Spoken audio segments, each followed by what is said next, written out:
Kalau dia bergabung dengan PSI, maka dia tidak lincah lagi seperti sekarang. Lagi bahwa Pak Jokowi sebagai tokoh yang kita udah idolakan, tentu kami persilakan untuk kembali ke tempat. Joko Widodo akan menghadiri Kongres Partai Solidaritas Indonesia di tengah sejumlah isu yang disebut menurunkan reputasinya. Kita akan bahas bersama juru bicara PSI, Beni Papa, dan pengamat politik Hendri Satrio. Selamat malam, Mas Beni, Mas Hensa. Selamat malam, Rizka, Mas Beni, selamat malam. Selamat malam, Bang. Selamat malam, saya ke Mas Beni. Ini jadi sampai sekarang, kemana arahnya Pak Jokowi? Pada saat kader PSI sowan ke rumahnya Pak Jokowi, apa aja arahannya, Mas? Iya, terkait dengan arah politik Pak Jokowi, saya kira yang tahu Pak Jokowi sendiri ya. Tapi saya kira ketika beliau menerima delegasi-delegasi peserta kongres yang hari ini sudah mulai berdatangan di Solo, saya kira ini kan menjadi simbol dukungan Pak Jokowi terhadap kader-kader PSI. Jadi kehadiran tim-tim PSI di sana untuk mendapatkan wejangan, untuk mendapatkan arahan, yang tentu Pak Jokowi sebagai tokoh politik yang kita hormati, dan sejak awal kami menyampaikan bahwa Pak Jokowi dengan PSI saya kira tidak ada hambatan lagi, tidak ada jarak, karena kehadiran Mas Kaisang saya kira simbol Pak Jokowi hadir di PSI. Jadi ketika kader-kader PSI yang akan mengikuti kongres bertandang ke rumah Pak Jokowi, saya kira kader-kader bertandang ke toko yang selama ini diidolakan dan memang menjadi guru politik bagi seluruh kader PSI. Jadi sifatnya silaturahmi, dan sekali lagi bahwa Pak Jokowi sebagai toko yang kita udah idolakan, tentu memberikan ujangan-ujangan untuk kader-kader PSI ke depan. Bang Ben, kalau tadi kan dikasih jaket juga Pak Jokowi, itu jaketnya simbol ya selain sowan, apakah juga meminta Pak Jokowi masuk di struktur sebagai Dewan Pembina misalnya? Ada tawaran seperti itu? Iya, saya kira itu adalah simbol keakraban PSI dengan Pak Jokowi. Jadi PLT Ketua Umum tadi memberikan jaket kepada Pak Jokowi, itu adalah simbol bahwa PSI dan Pak Jokowi tidak bisa dipisahkan.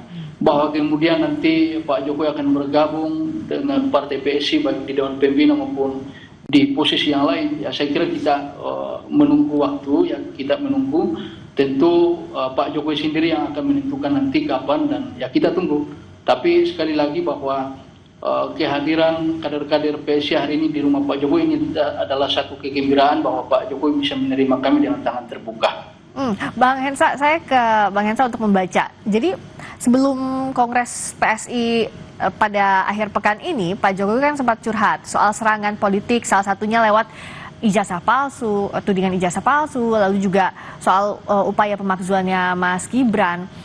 Apakah Mas Hensa lihat bahwa memang Pak Jokowi butuh kendaraan politik, atau sebaliknya butuh dukungan politik dari partai politik yang selama ini kan setelah Pak Jokowi purna tugas tidak ada yang terang-terangan membela Pak Jokowi secara gamblang? Iya nggak sih Bang Hensa? Ya, sebetulnya itu tumben-tumbenan tuh kemarin, Rizka. Tumben-tumbenan Pak Jokowi menyampaikan kegundahannya seperti itu. Walaupun di ujungnya dia katakan, ya ini saya biasa-biasa saja, tapi terlihat betul kegelisahan yang ada di intonasi dan mimik mukanya. Nah, sebetulnya Jokowi adalah Jokowi, jadi artinya dia adalah seorang tokoh yang bisa hidup berpolitik ya, yang diikuti oleh partai politik gitu. Nah, ini jarang-jarang terjadi memang. Nah, kalau kemudian Pak Jokowi pertanyaannya apakah akan bergabung dengan PSI, ini saya melihatnya di dua hal.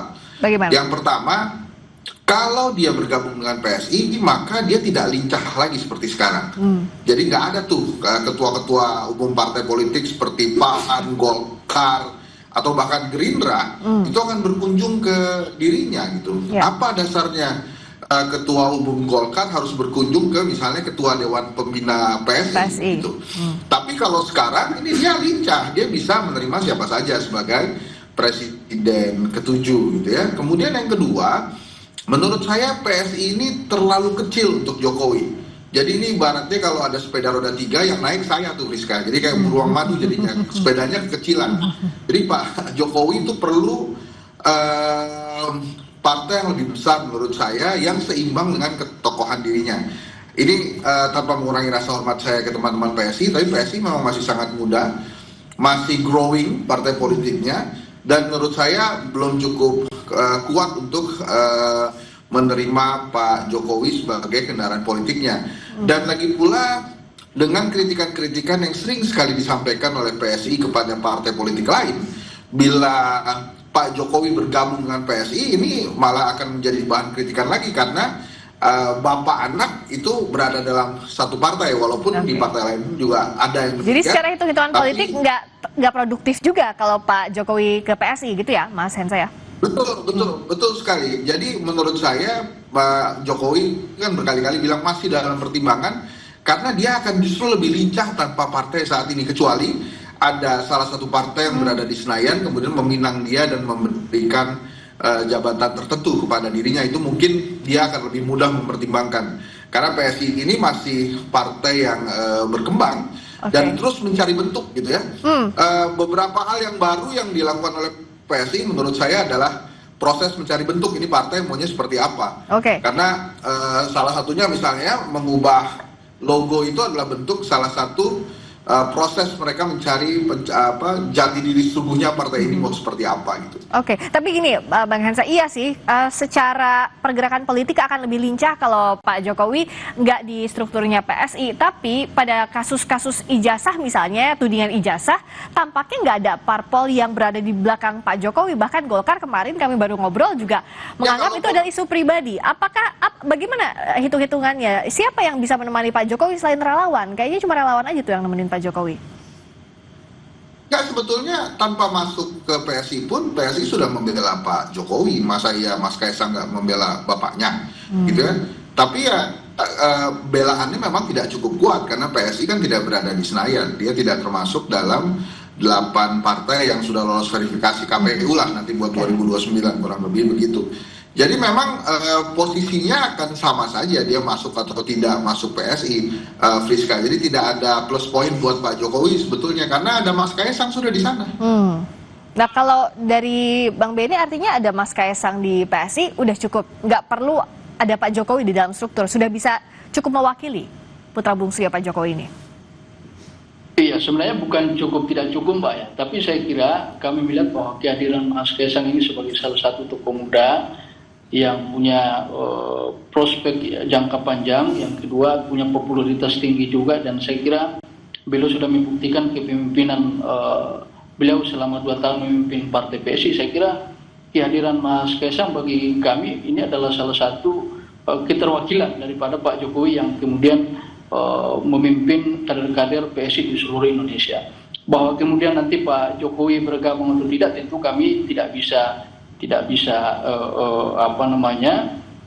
menyampaikan itu, karena yang bisa menyampaikan itu Pak Jokowi dan yang tidak menunggu sikap dari Pak Jokowi. Tapi sekali lagi bahwa kehadiran Mas Kaisang saya kira tidak bisa dipisahkan daripada Pak Jokowi itu sendiri. Jadi Mas Kaisang hadir di PSI saya kira itu adalah bukti bahwa Pak Jokowi hadir di PSI gitu.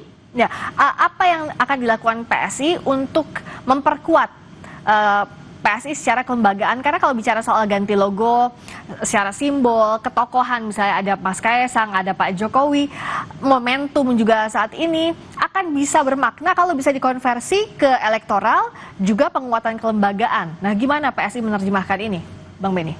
Iya, saya kira setelah kami melewati 2 proses pemilu, pertama pemilu 2024 kemarin, kemudian pilkada, saya kira beberapa catatan juga yang sedang kami perbaiki ya. Pertama tentu saja bahwa struktur partai PSI juga kalau kita melihat hasil dari dua agenda politik kemarin, saya kira ini juga menjadi evaluasi bagi kami. Jadi ke depan penguatan struktur partai ini juga menjadi fokus utama partai PSI di depan.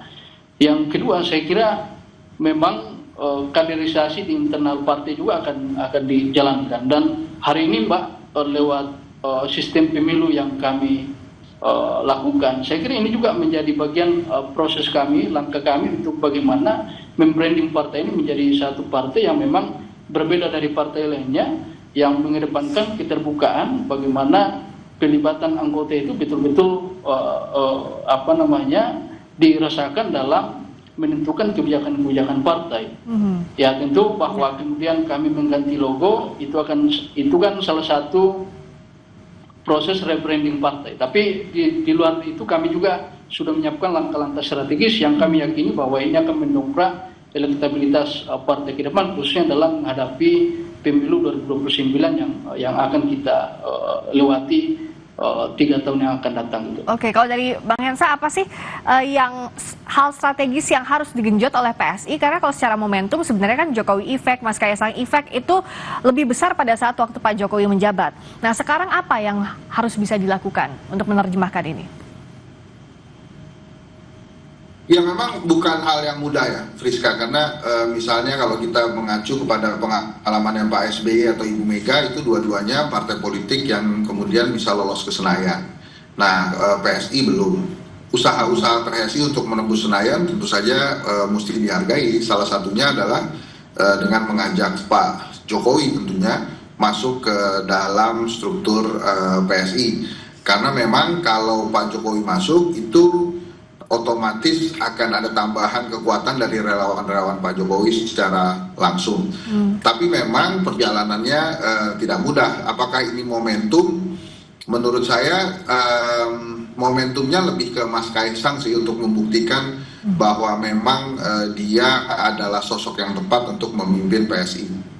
Karena Pak Jokowi nggak di dalam PSI, dengan adanya Kaisang itu sudah cukup sebetulnya untuk menggambarkan bahwa PSI adalah Jokowi, Jokowi adalah PSI. Itu Friska menurut saya. Oke, nanti 19-20 Juli kita lihat apa yang menarik dari Kongres Luar Biasa Partai Solidaritas Indonesia yang bisa produktif juga terhadap elektabilitasnya PSI, apa langkah strategis yang diramu oleh PSI. Terima kasih Mas Beni Papa, juru bicara PSI. Terima kasih juga Bang Henry Satrio, pengamat politik. Selamat malam. Friska. Terima kasih, Mbak. Sampai ketemu lagi.